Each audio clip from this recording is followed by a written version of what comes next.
Saya akan selalu mendukung PWI Perjuangan Wali Songo dan laskarnya. Silahkan teruskan perjuangan ini.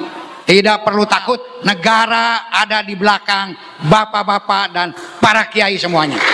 Kalau sekarang ada yang mau ngadu domba antara habaib dengan kiai, antara asyraf dengan kiai, dengan isu-isu yang dari dulu nggak pernah dikutik-kutik oleh kiai-kiai kita, aulia-aulia kita, ulama-ulama kita, orang-orang soleh, ini ibarat pengen memisahkan antara bahtera dengan bintang.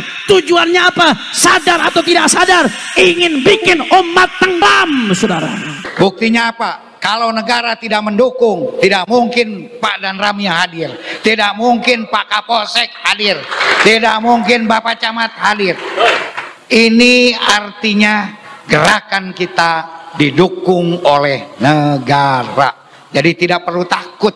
Hubungan kekeluargaan antara habaib dengan kiai begitu indah, dan saya akan melakukan perlawanan habis-habisan kepada siapapun, didukung oleh siapapun dia, saudara.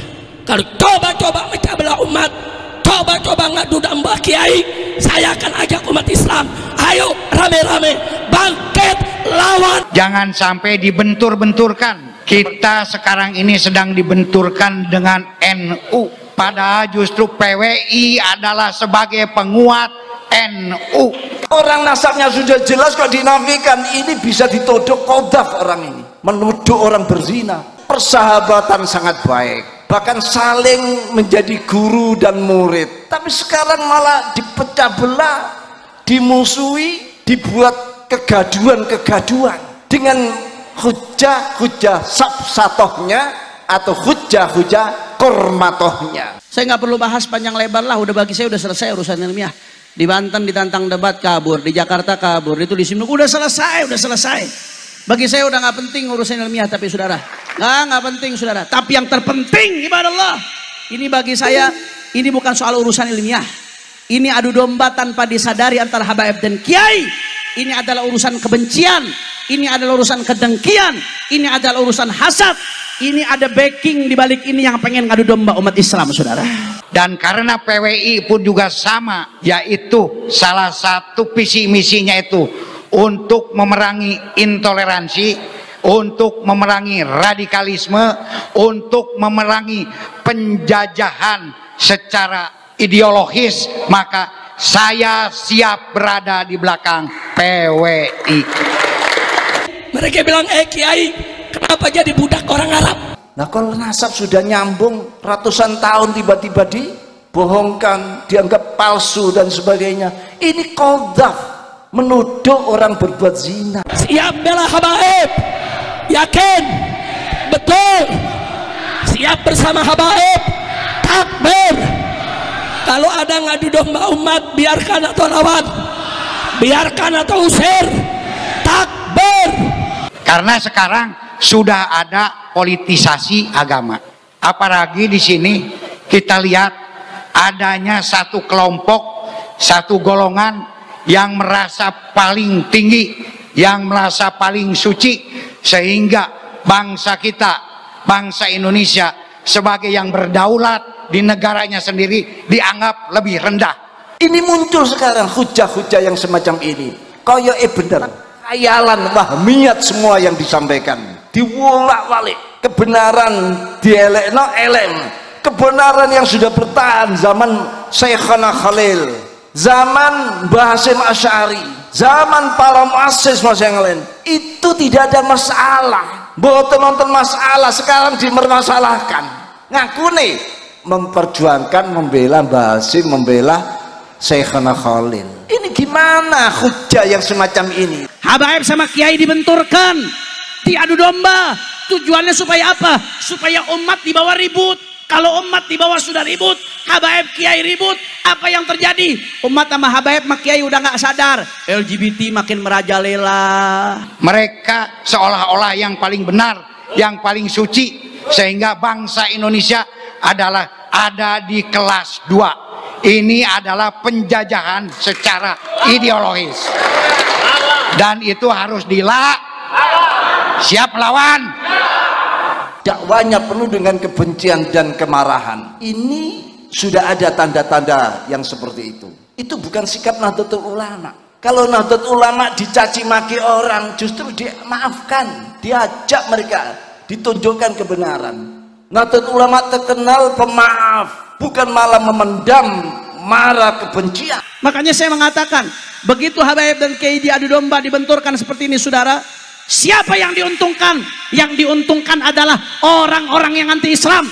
Yang diuntungkan adalah bandar judi, yang diuntungkan bandar narkoba, yang diuntungkan bandar minuman keras, yang diuntungkan koruptor, yang diuntungkan orang-orang jahat, yang diuntungkan fufu-fafa, yang diuntungkan adalah orang-orang yang ingin mengacak-ngacak umat Islam, saudara. Makanya saya nggak ada urusan, di bawah komando Imam Besar Al-Habib Muhammad Rizik bin Hussein bin Syihab. Saudara, apapun yang terjadi, siapa yang mau coba-coba ngacak-ngacak persatuan Habaib dan Kiai akan kami lawan, saudara. Kalau PWU itu bukan hanya anggota NU, tapi siapapun juga warga negara Indonesia yang cinta akan negara, yang jangan sampai dipolitisasi oleh agama, bergabung di dalam PWI. Assalamualaikum warahmatullahi wabarakatuh.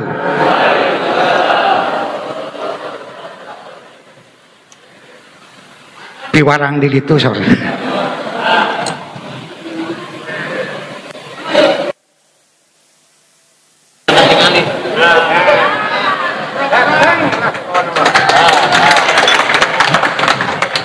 Bismillahirrahmanirrahim. Alhamdulillahirabbil alamin. Alhamdulillah wa syukurillah. Assalatu wassalamu ala asrofil mursalin wa ala alihi wa ashabihi ajmain. Robis rohli sodri wa yasili amri wahlul datam lisani yafqahu qauli. Ilahi anta maksudi warido kalmatubi atini mahabataka wa ma ripataka ama ba'du. Sampurasun. Amin. Sampurasun. Amin. Yang terhormat Ketua PWI Provinsi Ceng Mujib, juga Ketua PWI LS Subang, dan reng-rengannya, para ulama, para sesepuh, juga di sini hadir Pak Kapolsek, Pak Dan Ramil,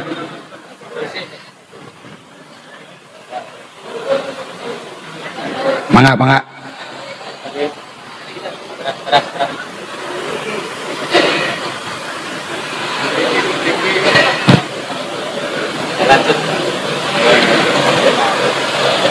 Alhamdulillah, saya pribados, ada yang sudah kenal, ada yang belum kenal. Kalau yang belum kenal, saya 2016, 2017 pernah menjadi Kapolda Jabar.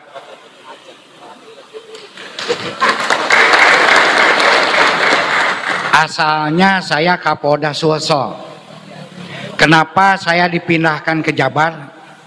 Saat itu saya diminta langsung oleh Bapak Presiden Jokowi, dipanggil, Pak Kapolda, Pak Anton, Bapak mau saya pindahkan. Siap, kemana Bapak Presiden? Ke Jawa Barat, kampung halaman. Dengan satu tugas. Tugasnya apa? Lupakan reserse, lupakan lantas, lupakan binmas. Satu saja tugasnya, apa? Tekan intoleransi. Kenapa? Kata beliau, karena sampai saat ini Jawa Barat adalah yang paling tinggi sikap-sikap intoleransinya, dan Jawa Barat merupakan pusat daripada penyebaran virus intoleransi dan radikalisme. Makanya waktu itu saya membuat yaitu Sawala Kebangsaan. Nah, alhamdulillah saya sekarang sudah pensiun hampir 5 tahun. Dulu juga saya mengundurkan diri. Bina sudah pensiun, tetapi tugas belum selesai. Makanya ketika Ceng Mujib sebelum di PWI ini mendirikan Al-Magari, saya ada di belakangnya. Al-Magari itu adalah singkatan dari Aliansi Masyarakat Garut Anti Intoleran dan Radikalisme. Satu-satunya di daerah Priangan yang berani melawan ex-DITI, melawan NII, melawan ISIS dari kalangan sipil yang secara terang-terangan adalah Ceng Mujib dengan Al-Magarinya. Maka karena visi dan misinya sama, saya siap untuk berada di belakang Al-Magari. Dan karena PWI pun juga sama, yaitu salah satu visi misinya itu untuk memerangi intoleransi, untuk memerangi radikalisme, untuk memerangi penjajahan secara ideologis, maka saya siap berada di belakang PWI dan jajarannya. Maka untuk itu saya akan selalu mendukung gerakan PWI Perjuangan Wali Songo dan laskarnya. Silahkan teruskan perjuangan ini, tidak perlu takut, tidak perlu takut, karena mohon maaf, negara ada di belakang bapak-bapak dan para kiai semuanya. Buktinya apa? Kalau negara tidak mendukung, tidak mungkin Pak dan Ramia hadir, tidak mungkin Pak Kapolsek hadir, tidak mungkin Bapak Camat hadir. Ini artinya gerakan kita didukung oleh negara. Jadi tidak perlu takut. Dan saya mohon juga, kita pun juga jangan sampai dibentur-benturkan seperti tadi. Kita sekarang ini sedang dibenturkan dengan NU. Padahal justru PWI adalah sebagai penguat NU. Namun kalau PWI itu bukan hanya anggota NU, tapi siapapun juga warga negara Indonesia yang cinta akan negara, yang jangan sampai dipolitisasi oleh agama, bergabung di dalam PWI. Karena sekarang sudah ada politisasi agama. Agama berpolitik boleh, tetapi ketika politisasi agama itu tidak boleh. Apalagi di sini kita lihat adanya satu kelompok, satu golongan yang merasa paling tinggi, yang merasa paling suci, sehingga bangsa kita, bangsa Indonesia sebagai yang berdaulat di negaranya sendiri dianggap lebih rendah. Juga mereka menganggap bahwa dengan berkedok agama mereka seolah-olah yang paling benar, yang paling suci, sehingga bangsa Indonesia adalah ada di kelas 2. Ini adalah penjajahan secara ideologis, dan itu harus siap melawan. Alhamdulillah. Makanya itulah kenapa saya ada berdiri di sini, dan saya juga bahwa PWI ini juga sejalan juga dengan salah satu misi kita bersama. Apalagi saya sebagai sekarang selain di agami, saya juga ada misi di budaya. Karena dari dulu pun juga zaman para wali, agama dan budaya itu merupakan satu jalur sejajar. Agama yang berbudaya, budaya yang beragama, yang nasionalisme. Tidak mungkin Islam bisa masuk di Tatar Sunda, di Jawa, di Nusantara kalau tidak berakulturasi, tidak berkolaborasi dengan budaya. Salah satu contohnya, mohon maaf, Kangjeng Sunan Syekh Syarif Hidayatullah itu ketika mendirikan masjid, beliau adalah putra dari Raja Mesir yang masih ada trah klan Rasulullah, dan beliau pun juga adalah cucu Prabu Siliwangi Sibaduga Maharaja. Beliau lahir di Mesir, di tanah Arab, besar di tanah Arab, datang ke Indonesia, kemudian beliau mendirikan masjid. Tahu nggak nama masjidnya apa? Yang di Cirebon? Masjidnya menggunakan nama Indonesia. Masjidnya menggunakan nama Kasundaan, Cipta Rasa. Ini budaya. Ya bukan sekarang tidak boleh pakai al. Silakan saja, itu bagus. Tetapi beliau lebih memilih Kasundaan. Dahulu Pangeran Rakyat Sancang yang pertama kali mendirikan surau, masjid surau pertama di Nusantara, sekitar didirikan tahun 650 Masehi, didirikan Pangeran Rakyat Sancang, adanya di Pakenjeng, pakai ilmu ajengan di Garut. Nama suraunya adalah Lawang Sanghyang, bahasa Sunda. Budaya dengan agama. Saya alhamdulillah punya koleksi kitab-kitab Al-Quran kuno, ada lebih dari 100. Saya punya 5 kitab kuno, jilidnya adalah kitab Al-Quran, Al-Quran kuno. Jilidnya adalah gambar wayang. Artinya kitab Al-Quran loh, zaman dulu, tahun 1500, tahun 1600. Artinya budaya dengan agama sudah berakulturasi. Ada yang pernah ke Masjid Kudus? Ada? Pasti banyak. Coba lihat Masjid Kudus. Menaranya itu berbentuk candi. Di dalamnya juga, di dalam masjid ada candi. Sama juga dengan di Cirebon. Lawangnya adalah berbentuk candi. Artinya di sini budaya dengan agama adalah sudah berakulturasi. Ada sunan salah satu namanya Sunan Bonang, itu yang menciptakan Bonang, Sunan Bonang. Agama disiarkan melalui musik. Makanya ada juga di kita ini mengajarkan agama lewat pupujian. Betul nggak?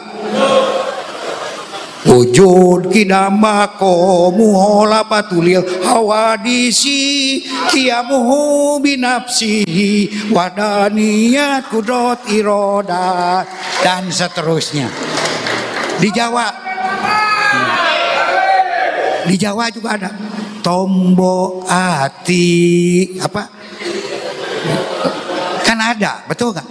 Jadi pelajaran agama melalui seni dan budaya. Jadi untuk itu kita pun juga harus mengkolaborasikan antara agama dengan budaya. Makanya mohon maaf, saya memakai ikat Sunda. Karena siapa lagi yang mau memakai ikat Sunda kalau bukan orang Sunda?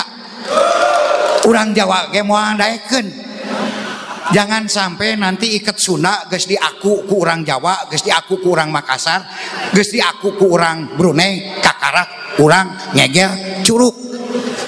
Kakarak urang ngambek ulah eta mah ikat Sunda. Nah, ikat kieu teh namina teh seueur nu terang, urang Sunda tapi teu terangkeun. Ikat kieu teh barangbang semplak. Nu kieu teh kunaon pribados ngangge ikat supados tiasa saiket kumargi iket ieu teh hiji penyembuhan penyakit oke supados tiasa naon teh nyembuhkeun penyakit anu leuwih hebat ti badan Covid eta naon penyakit nupang bahaya-bahayanya anu ayeuna sering digunakan ku adiguna sering menyerang para ulama-ulama atau para habib-habib yang merasa lebih tinggi. Nah itu terkena penyakit itu. Kumargi pribados ngangge iket ieu. Iket teh naon? Kanggo ngiket kepala supados pribados henteu gede hulu